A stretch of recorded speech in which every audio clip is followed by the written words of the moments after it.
스가랴 2장은 스가랴가 본 환상 8번의 환상 중에 세 번째 환상입니다. 그리고 스가랴 2장은 지난주에도 말씀드린 것처럼 두 부분으로 구성되어 있다고 할 수 있는데, 그 첫 번째는 1절에서 5절까지 해서 스가랴가 본 세 번째 환상을 기록하고 있고, 6절부터는 그 환상을 본 스가랴에게 주신 말씀으로 구성되어 있습니다.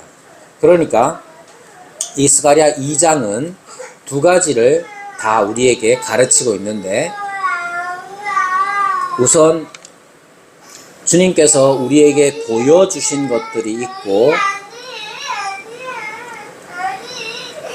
주께서 보여주신 것들이 있다는 것은 우리가 봐야 할 것이 있다는 사실을 우리에게 가르치죠.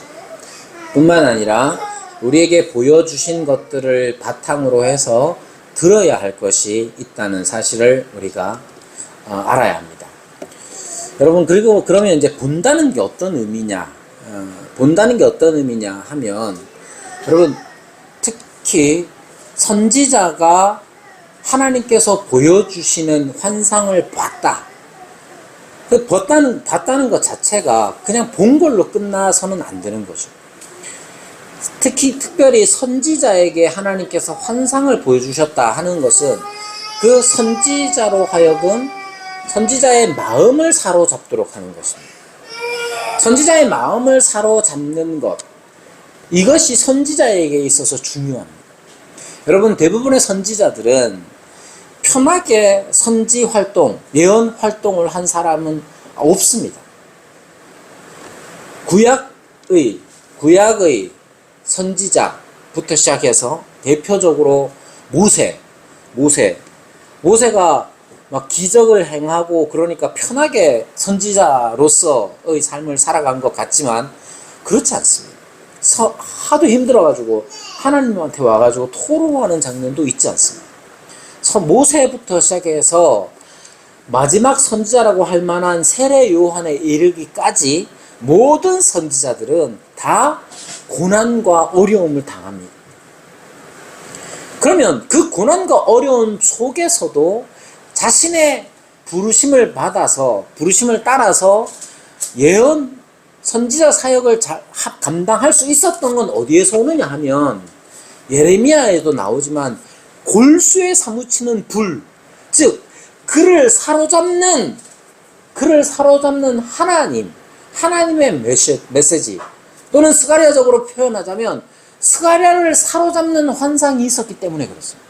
즉 스가랴에게 하나님께서 여러 환상들을 보여주시는데, 그가 환상을 본 것, 그게 신기한 일이 아니라 그 환상에 사로잡혀서 자기의 삶이 어떻게 될지 모르지만, 앞으로 닥쳐올 고난이 있을 수 있지만, 그 환상이 자기가 본 것이 너무나 크고 온전한 진리여서 자기에게 닥쳐올 모든 역경, 고난도 이겨낼 힘을 가질 수가 있었다는 거죠.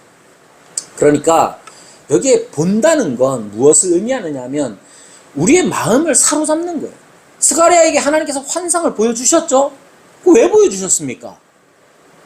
스가랴 개인에게는 스가랴의 마음을 사로잡아서 그가 어떤 어려움 속에서도 그의 사역을 감당할 수 있도록 하는 거예요.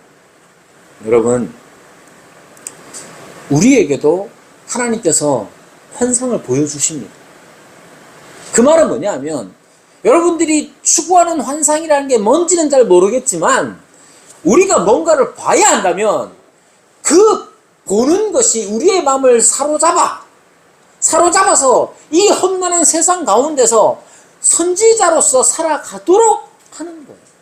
여러분, 우리 모두는 다 선지자입니다. 우리 모두는 다 주의 복음의 말씀을 전하는 선지자로 부름을 받았어요. 여러분, 선지자 그러니까 너무 거창해 보입니까? 여러분, 주님께서 마지막까지 우리에게 명령하신 것이 뭐냐 하면 복음을 전하라는 거예요. 땅끝까지 이르러 내 증인이 되라 하신 거란 말이에요. 증인이 되는 것, 증인이 바로 선지자의 역할이에요. 우리에게도 마찬가지입니다. 우리는 자꾸만 증인, 복음을 전하는 거 이렇게 생각을 하면 자꾸만 어떻게 생각하느냐면 나는 복음을 잘 몰라요. 나는 성경을 잘 몰라요. 여러분이 아는 것으로 증언하려고 합니다. 여러분, 사실 여러분들이 아는 것이 있어야 되겠죠. 대부분의 그런 말들은 핑계예요. 사실은 여러분들 성경을 알고자 하는 마음도 별로 없고, 너무 과하게 표현해서 미안합니다만은 여러분 생각해 보십시오. 여러분이 진짜로 진리의 말씀을 알고자 합니까? 복음을 전하기 위해서 알고자 합니까? 그 정도만 해도 좋죠.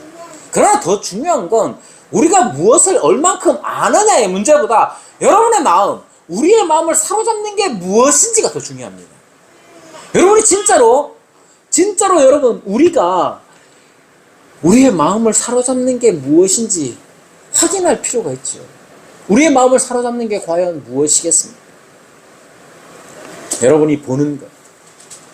여러분 우리가 또 스가랴에게 이렇게 보여주시는 것은 스가랴의 마음을 사로잡아 하나님의 증인으로서 선지자 사역을 잘 감당할 수 있도록 그렇게 하시는 거잖아요.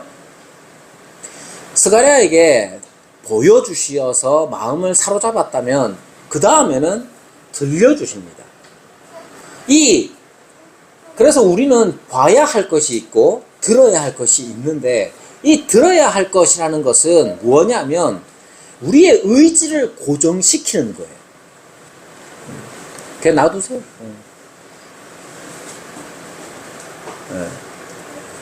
우리가 들어야 할 것이 무엇이냐라고 했을 때 선지자 스가랴가 스가랴에게 들려주신 말씀, 왜 들려주셨느냐 하면 스가랴가 이제 선지자로서 전해야 할 말씀 그 입에 두시는 거예요. 그래서 그는 이제 선지자로서 그 선지자 사역을 감당해 나가야 하는 겁니다. 여러분 이 두 가지가 우리에게 필요합니다. 여러분이 봐야 할 것을 봐야 하고 보여주시는 것을 봐야 하고 우리의 삶을 정하기 위하여서 들어야 할 말씀을 들어야 하는 것이죠. 여러분 우리 마음을 사로잡는 게 무엇인지 생각해 보십시오. 여러분의 마음을 사로잡는 게 뭡니까? 창건이의 마음을 사로잡는 거, 창건이 엄마의 마음을 사로잡는 거, 혹은 대학생들의 마음을 사로잡는 건 뭘까요? 그걸 알기 위해선 여러분이 뭘 보느냐 확인해 보면 됩니다. 다 그럴 수는 없지만 대부분 내 눈이 보는 것이 내 마음을 사로잡습니다. 여러분 그래서 보십시오. 여러분이 주로 뭘 봅니까? 이렇게 말하면 요즘 시대가 워낙 희한해가지고 여러분이 뭘 봅니까? 그러면 대부분 내가 보는 동영상, 유튜브, 릴스 이런 걸 확인합니다. 좋아요. 그 릴스든 동영상, 유튜브든 간에 여러분이 보고 있는 게 뭡니까? 그게 여러분 마음을 사로잡는 거예요. 희한하죠? 유튜브는 알아서 우리가 좋아할 만한 것들을 자꾸 보여줍니다. 그래서 저도 제가 뭘 보고 있는지 한번 살펴보니까 이거는 확인하기 위해서 여러분이 유튜브 들어가서 여러분 추천 동영상을 한번 쭉 보시면 돼요. 보니까 자동차도 보고 있고 축구도 보고 있고 주로 이제 강아지가 많이 튀어나오고 테니스도 보이고 물론 이런 것만 있는 게 아닙니다. 설교 동영상도 나오고 신학 강의도 나오고 역사나 철학 강의에 관한 내용들도 나와요. 주로 이제 저는 그런 걸 보더라고요. 과연 이것이 무엇을 의미하는가? 내 마음을 사로잡는 게 뭔지를 좀 더 객관적으로 돌이켜 볼 수 있는 한 방법이 되는 겁니다. 요즘 그러잖아요. 어떤 사람을 소개받았다. 그러면 그 사람의 인스타에, 저도 몰랐는데 인스타에 가서 거기에 이 돋보기를 눌러서 이게 확인시켜 주는 거, 이런 게 이제 새로 새로운 이제 남자 여자가 만났을 때에 이제 확인하는 방법 중에 하나라고 그러더라고요. 어쨌든 우리의 관심사가 어디에 있는지 확인할 필요가 있어요. 여러분의 마음을 사로잡는 게 뭔지 봐야 합니다. 우리가 본다는 건 우리의 마음을 사로잡고 있는 게 뭐냐 하는 것은 여러 가지로 확인할 수 있습니다. 여러분이 읽는 책, 또 여러분이 만나는 사람들, 여러 가지 것들 속에서 내 마음을 사로잡고 있는 게 무엇인지 확인해야 합니다. 뿐만 아니라 지금 여기 교회에 모여서 교회로 함께 모인 지금 여기에서 여러분들 눈에 들어오는 거, 여러분들 귀에 들어오는 거, 그게 뭔지 확인해 봐야 해요. 여러분 교회에 오면 여러분들은 무엇을 봅니까? 여러분들이 보는 게 목사의 설교를 보고 듣고, 또는 많은 경우 대부분 봐야 할 걸 안 보고 자기 자신에게 초점을 맞춰져 있습니다. 그래서 교회를 와서 보고 있는 게 뭐냐? 대부분 다 자기를 봐요. 그래서 나한테 잘해주느냐, 나한테 못해주느냐, 내 귀에 들리도록 설교를 하느냐, 내 귀에 들리도록 말을 하느냐, 내가 사랑받을 수 있는 거냐, 내가 존중을 받느냐 라는 식으로 대부분 봅니다. 그래서 교회로 모였다가 이제 돌아가면서 기분 나빠, 아니면 기분 좋아. 여러분의 기분을 나쁘게 하고 여러분의 기분을 좋게 하는 그 기준이 뭐냐? 대부분 자기 자신이에요. 그 말은 대부분 여러분들 우리의 마음을 사로잡는 건 나 자신이라는 사실 여러분 확인해야 합니다. 그럼 그것이 진짜로 우리 주님께서 보여주시는 것이겠는가? 여러분 우리가 경험하고 우리가 보고 듣고 이 모든 것들 안에서 우리가 진짜로 봐야 하는 것이 무엇이냐면 하나님의 영광이에요. 하나님의 영광은 때로 우리가 자존심이 굉장히 상하는 그 사건 속에서도 하나님의 영광은 드러날 수 있고, 우리가 굉장히 기분 좋은 그 속에서 우리가 만족하는 것에서도 하나님의 영광은 드러날 수 있어요. 다만 우리의 마음을 사로잡고 있는 것이 나 자신이기 때문에, 나의 만족과 나의 유익이기 때문에 하나님의 영광을 보지 못합니다. 이런 현실 속에서 우리 주님께서 하신 일이 뭡니까? 주님의 영광을 보여주는 거예요. 이미 우리는 스가랴보다도 더 영광스러운 장면을 우리에게 보여주셨습니다. 성경을 통해서 예수 그리스도를 우리에게 보여주시고 우리 눈앞에 보여주셨습니다. 교회의 영광을 우리에게 보여주셨음에도 불구하고 마치 에덴 동산에서 생명나무와 선악을 알게 하는 나무가 다 있음에도 불구하고 우리의 마음이 꽂혀서 선악을 알게 하는 나무에 꽂혀서 그것을 따먹는 자들처럼 이미 우리에게 펼쳐진, 우리에게 보여주신 그리스도의 영광이 우리 눈앞에 있음에도 불구하고 우리는 여전히 우리 자신에게로 향하여 범죄할 때가 많습니다. 여러분, 우리는 이미 은혜의 시대에 들어와서 우리의 일상 속에서 하나님의 영광을 볼 수 있습니다. 여러분, 스가랴에게 보여주신 하나님의 영광이 어떤 것입니까?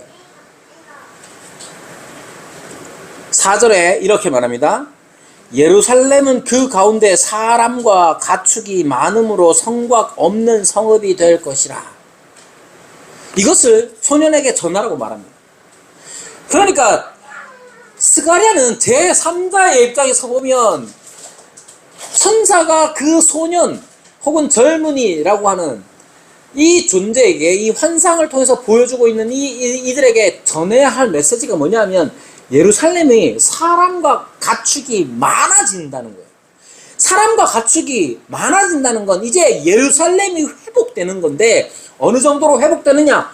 성곽이 없는 성읍, 성곽이 없을 정도로. 사실 고대의 도시는 성곽이 없으면 그건 망한 도시예요.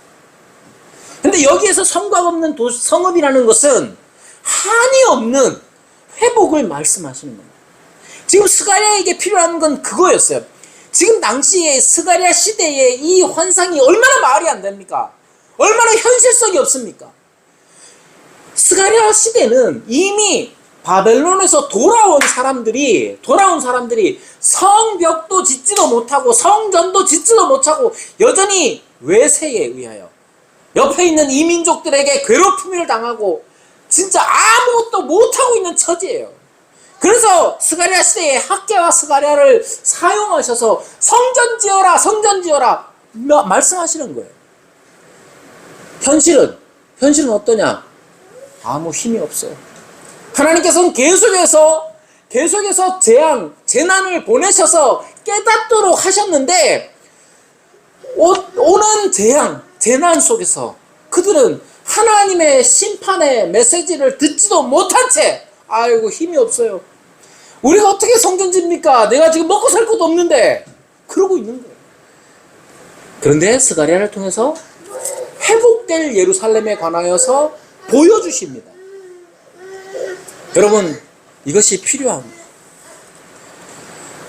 그래서 우리에게도 봐야 할 것은 바로 이런 거예요. 여러분 우리 교회 어때요? 우리 교회 어때요?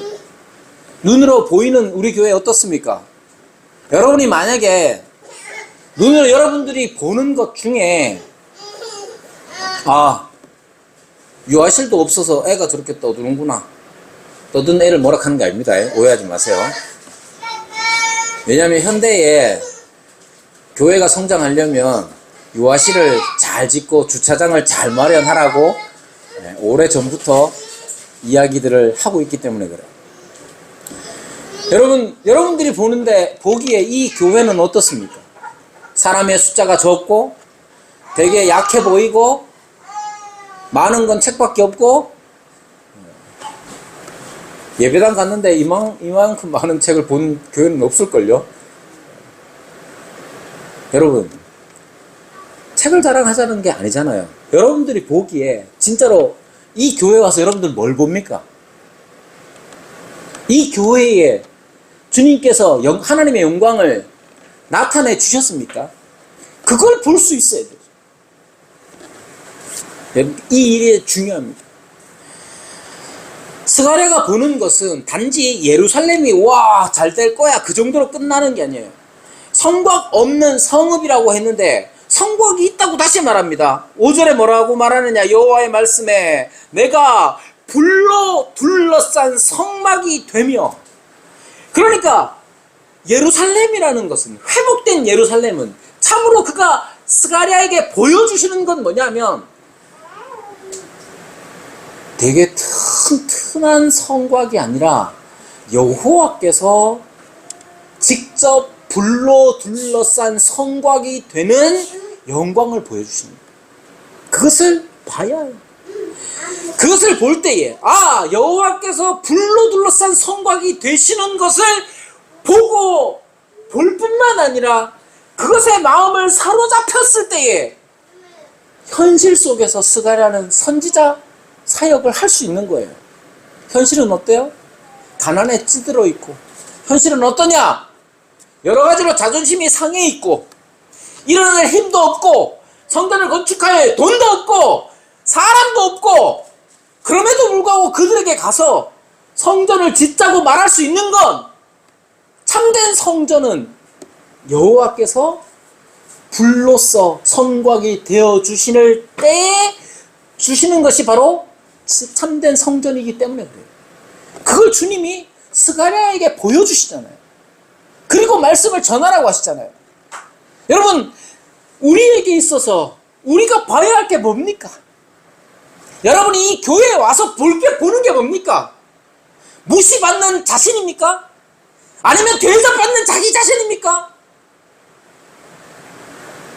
우리가 참으로 봐야 할 것은 이미 우리 가운데 보여주신 바 불로서 불의 성곽이 되어주시는 여호와의 영광이에요.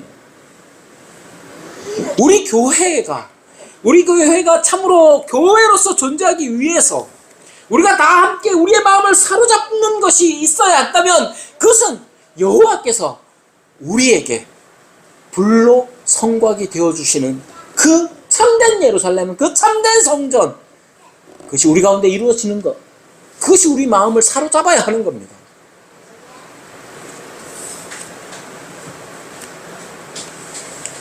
간혹 교인들을 만나면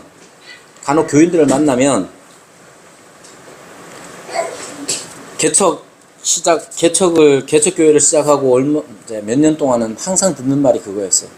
그래? 요즘은 몇 명 모여요? 이렇게 묻는 거. 예. 저도 관심이 그거예요. 누가 어느 교회로 청빙을 받아서 간다? 아, 그래, 그럼 거기 몇 명이냐, 뭐냐. 대부분 다 그렇습니다.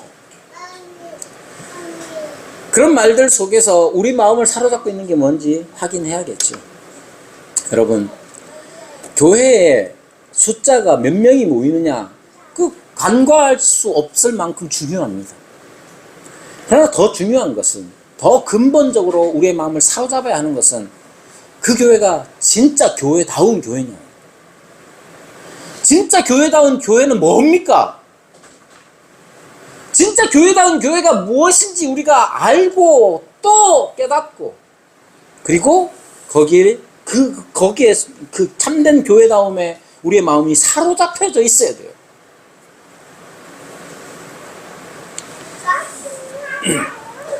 따라서 여러분, 새로운 뭔가 비전이 필요한 게 아니에요.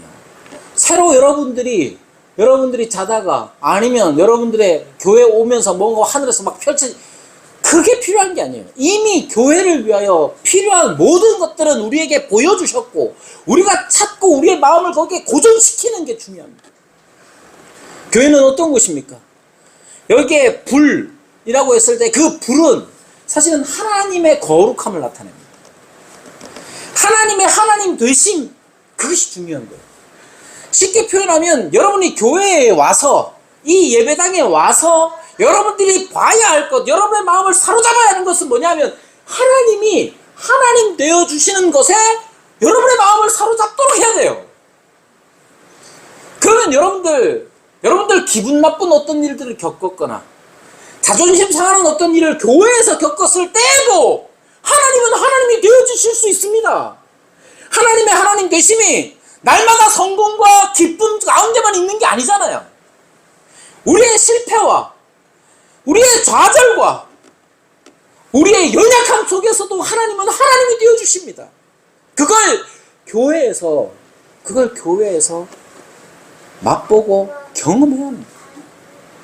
그러기 위해서 여러분들 마음을 쏟아야 하고, 여러분들의 말과 귀를 고정시켜야 하는 거예요. 스가랴에게 필요한 건 그거란 말이에요. 스가랴는 그 일들을 지금 경험하고 있는 겁니다.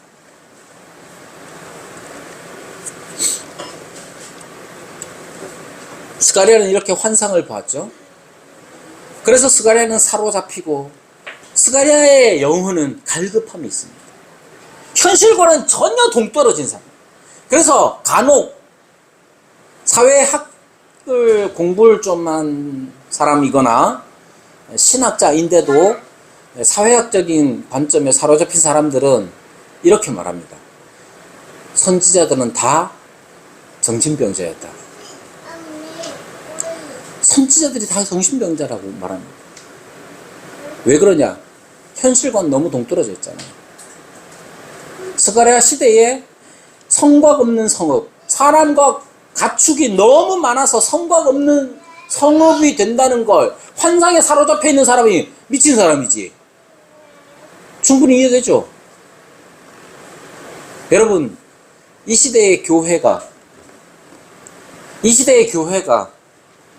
정말로 하나님 되심이 드러나는 교회겠습니까? 교회 오면, 여러분이 교회 오면, 하나님이 역시 살아계셔. 그럴 것 같아요? 여러분 인생에서 신앙생활 수십 년, 몇십 년의 신앙생활 속에서 그런 거 경험해 봤어요? 언제나 우리는 의무를 따라서 그냥 출석이나 잘하면 다행이고. 그래서 지금 이 시대에도 교회 가운데 하나님의 영광이 나타날 거라는 기대 안 합니다. 그것이 우리의 마음을 사로잡는 게 아니에요. 아이고, 내가 장로인데 빠지면 되나? 내가 목사인데, 내가 집사인데, 그런 생각만 하고 다녀요.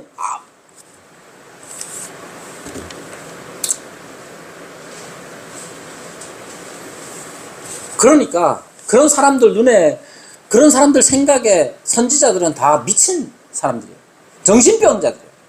어디에 사로잡혀가지고 현실 감각 전혀 없는 그런 사람들로 실제로 말합니다. 학자라는 사람들이, 신학자라는 사람들이. 여러분, 어쩌면 지금 우리 시대에 더욱더 미친 사람들이 필요한지도 몰라요. 어디에 미쳐야 되겠어요, 그러면? 하나님의 영광에 사로잡혀야 합니다. 현실을 보면 답답하죠. 하나님께서 계신 것 같지도 않고.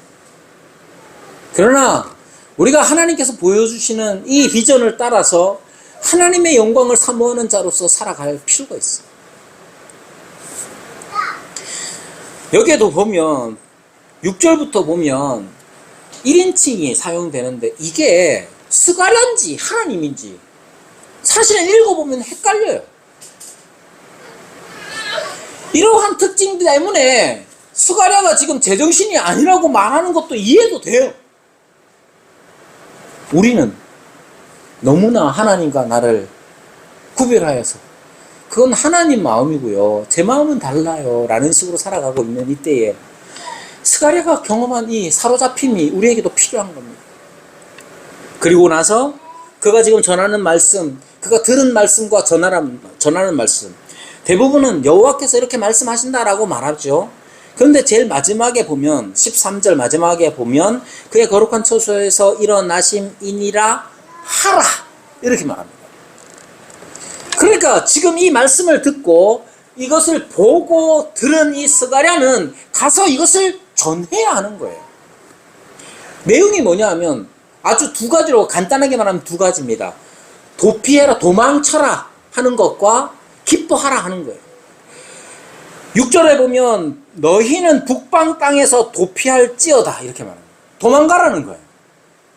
그리고 7절에 보면 바벨론 성에 거주하는 시온아 이제 너는 피할지니라.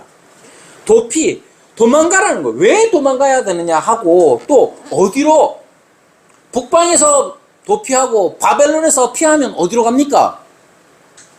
그러니까 왜 도망해야 되는지 또 어디로 가야 하는지 두 가지가 나오는 거죠. 왜 도망가야 되느냐 하면 간단하게 얘기하면 거기 하나님의 영광이 없기 때문입니다. 북방 땅 바벨론 공통적인 게 뭐냐? 하나님께서 이스라엘이 범죄하자 아수르나 바벨론을 통해서 징계하셨어요. 징계하셔서 보낸 곳이에요. 이미 오래전에 갔기 때문에 거기에 먹고 살 만큼 자리를 잡은 사람들이에요. 그런데 거기서 도망가래요. 왜 도망갑니까? 거기 하나님의 영광이 없어요. 거기 하나님의 영광이 없습니다. 시온을 향해서 딸이라고 말합니다. 왜 도망가야 되느냐 하면 하나님의 영광이 거기 없기 때문이에요. 어디로 가야 되느냐? 당연하죠. 하나님의 영광이 있는 곳 예루살렘. 이 예루살렘이라는 것이 하나님께서 그 가운데에 있을 거라고 약속하시는 그 예루살렘입니다. 지금 코로나 이후에 많은 사람들이 그렇게 말합니다. 어떤 사람들은 코로나 이후에 교회가 이제 진짜 내리막이다 하는 사람이 있는가 하면 어떤 사람들은 교회가 다시 한번 기회가 주어졌다라고 말하는 사람도 있어요.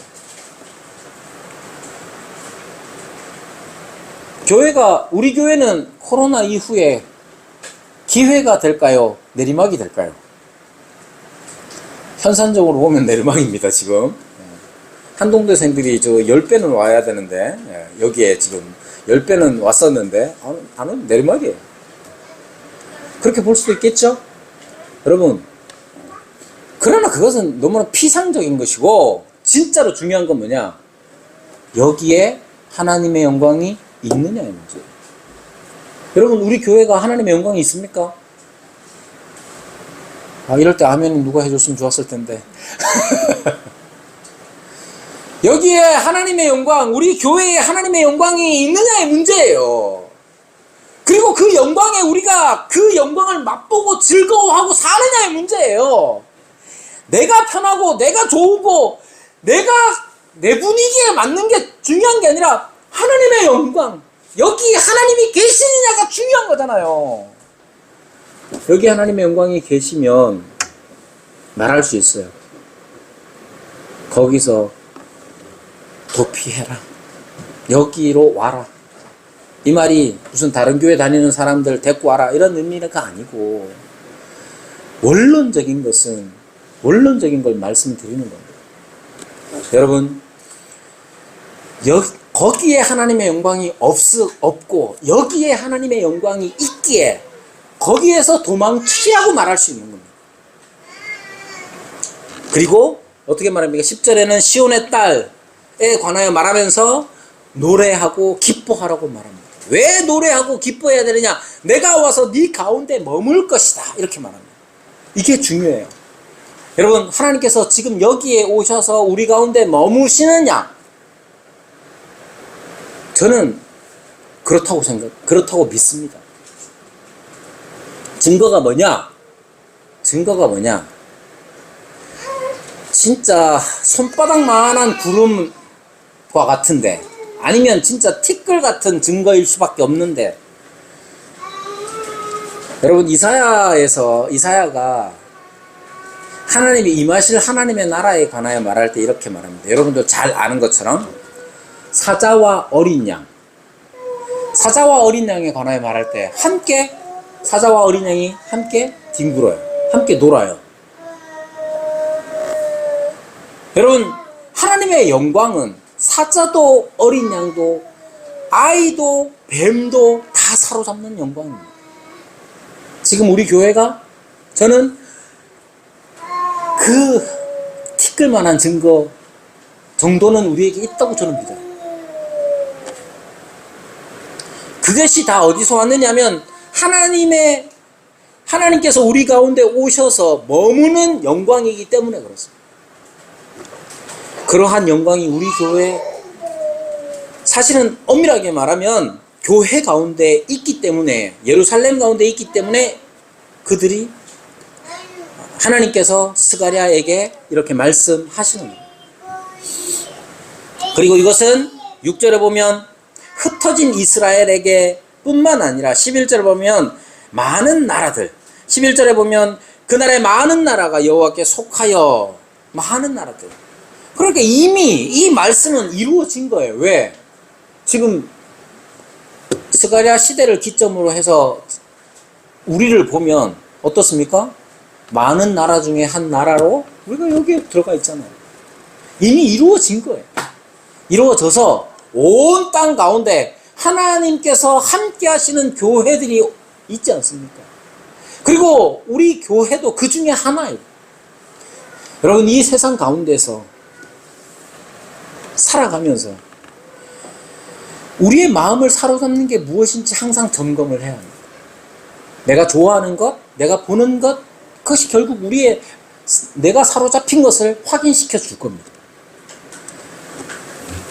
우리의 마음이 참으로 하나님의 영광에 사로잡혔다면 세상을 향하여 나아가서 거기에서 도망쳐서 이리로 오라고 담대히 말할 수 있을 겁니다.